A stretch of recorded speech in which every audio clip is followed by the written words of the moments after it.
அன்புள்ள சகோதரர்களே, நாங்கள் பார்க்கிறோம், இதனால தான் பணிவு என்ற செய்திக்கு மிகவும் எதிரானதும் பணிவு என்ற செய்திக்கு முரணான ஒரு அம்சமும் முதல் அம்சம் எது? பெருமை. பணிவை பாதிக்கக்கூடிய முதல் அம்சம் என்ன? பெருமை என்பதை நாங்கள் புரிந்து கொள்ள வேண்டும். பாருங்கள், சஹீஹ் முஸ்லிமிலே 6880 இலக்கம் சஹீஹ் முஸ்லிமிலே வரக்கூடிய செய்தி. அபூ ஹுரைரா ரலியல்லாஹு அன்ஹு அறிவிக்கிறார்கள், இதா கால ரஜுலு ஹலக்கன் நாஸ் ஃபஹுவ அஹ்லகுஹும். அற்புதமான ஒரு ஹதீஸ். யாராவது ஒருவர் மனிதர்கள் அழிந்து விட்டார்கள், எல்லாரும் நாசமா போயிட்டாங்க, எவன் தான் எனக்கு உருப்படி ஆகிறான், எல்லாரும் கல்ல, அப்படி என்று யாராவது சொன்னான்டா அவன்தான் மனிதர்களிலே மிக மோசமானவன் என ரசூலுல்லாஹி ஸல்லல்லாஹு அலைஹி வஸல்லம் சொன்னார். எப்படி?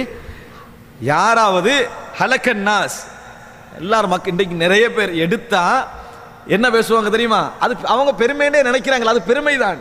என்ன பேசுறாங்கன்னா, இன்னைக்கு எவன் தான் நல்லா இருக்கிறான், எல்லாருமே கல்ல. ஏன்னா அவனுக்கு ஒரு செக் ரிட்டர்ன் ஆகி விளங்கிட்டா, அவன் போட்ட ஒரு செக் ரிட்டர்ன் ஆகி, அதனால ஊர் உலகத்தில் எல்லாருமே என்னது கல்லைன்னு அவன் முடிவெடுத்துடுறான்.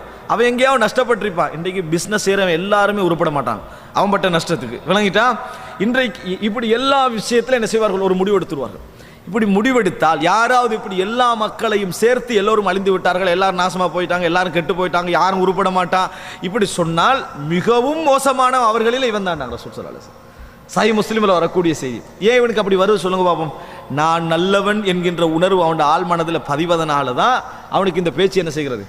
வருகிறது. இது எதற்கு? சுய திருப்தி, ஒரு சுய பெருமை அவனது உள்ளத்தில் இருப்பதனால் வருகிறது. ரசூலுல்லாஹி ஸல்லல்லாஹு அலைஹி வஸல்லம் சொன்னார்கள், அன்புள்ள சகோதரர்கள், எல்லா பெருமையும் ஒரே வகை அல்ல.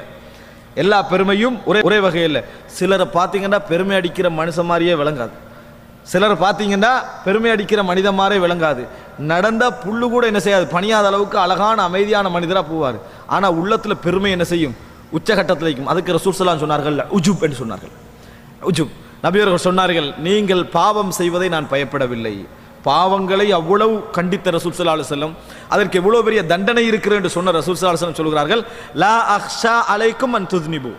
நீங்கள் பாவம் செய்வதை நான் பயப்படவில்லை. நான் அதிகம் பயப்படுவது பாவத்தை விட எதை தெரியுமா? நீங்கள் பாவம் செய்யாமல் இருந்து நான் பாவியல்ல என்ற சுய திருப்தி உங்களுக்கு வருமே, அதை நான் பயப்படுகிறேன் சொன்னார். அதை நான் பயப்படுகிறேன் என்று சொன்னார்கள். ரசூல் ஸல்லல்லாஹு அலைஹி வஸல்லம் இடத்தில் ஒரு மனிதர் வருகிறார். அவர்களிடத்தில் வருகிற நேரத்தில் ரசூல் ஸல்லல்லாஹு அலைஹி வஸல்லம் இவர் கெட்ட மனிதர், மோசமான மனிதர் என்று ரசூலுல்லாஹ் சொல்லிடுறாங்க. அவர் வாராரு, சலாம் சொல்றாரு, ரசூலுல்லாஹ்களுக்கு முன்னால் அமர்றார். ரசூலுல்லாஹ் சொல்றாங்க, நீங்கள் இங்கே வருகிற நேரத்தில் இவர்கள் எல்லோரை விட நான் சிறந்தவன் என்கின்ற எண்ணம் உங்களுக்கு ஏற்பட்டதா இல்லையான்னு கேட்டான். அவர் ஆமென்று சொன்னார். அவர் என்ன சொன்னார்? ஆமென்று. அப்படின்னா என்ன? நேர்மையானவர், உண்மையானவர். தனக்கு பெருமை ஏற்பட்டா கூட என்ன செஞ்சிருவாரு? வெளியே சொல்லிடுவார். இந்த மனோபாவம் அவருக்கு உள்ளத்துக்குள்ள என்ன ஏற்படுத்தி தெரியுமா?